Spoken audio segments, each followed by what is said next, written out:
ભરૂચમાં સ્થાનિક સ્વરાજ્યની સંસ્થાઓની ચૂંટણીમાં ફરજ પર તૈનાત રહેનાર પોલીસ કર્મીઓ અને હોમગાર્ડના જવાનો માટે બેલેટ પેપરથી મતદાન પ્રક્રિયા યોજાઈ હતી।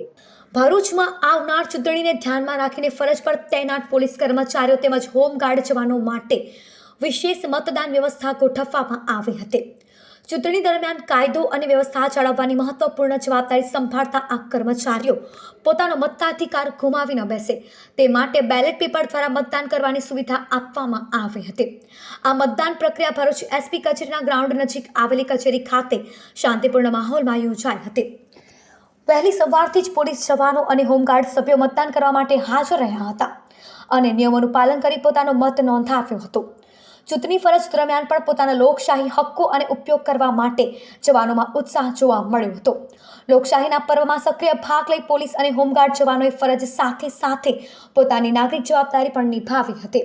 તાલુકા અને જિલ્લા પંચાયતની સામાન્ય ચૂંટણી 2026 અન્વયે આજરોજ પોલીસ હેડક્વાર્ટર મુકામે જે સરકારી કર્મચારીઓ મત નથી આપી શકતા ચૂંટણી ફરજ દરમિયાન તેમના માટે પોસ્ટલ બેલેટથી વોટિંગ કરવા માટે ફેસિલિટેશન સેન્ટરનું આયોજન કરવામાં આવેલું હતું અને આ ફેસિલિટેશન સેન્ટર ઉપર લગભગ 130 જેટલા પોલીસ કર્મીઓ પૈકી 103 જેટલા પોલીસ કર્મીઓએ પોતાનો મત નાખ્યો છે અને મતદાન કર્યું છે।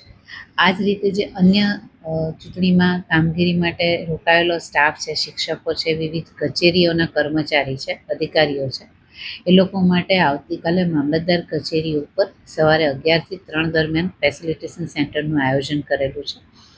આમાં પણ લગભગ 150 થી 200 જેટલા લોકો આવશે અને પોતાનો મત પોસ્ટલ બેલેટથી આપશે। આ ઉપરાંત એવા લોકો છે જે અન્ય જગ્યાઓ ઉપર રહે છે, અન્ય તાલુકામાં ફરજ બજાવે છે, તેમને અહીંયાથી પોસ્ટલ બેલેટ મોકલવામાં આવ્યા છે અને એઓ પણ પોતાની રીતે ફરજ બજાવીને અમારી પાસેથી પોસ્ટલ બેલેટની માંગણી કરશે અને અમે એમને પોસ્ટલ બેલેટ આપીશું જેથી એ લોકો ત્યાં પોતાના ફરજના સ્થળ ઉપર વોટિંગ કરી શકે।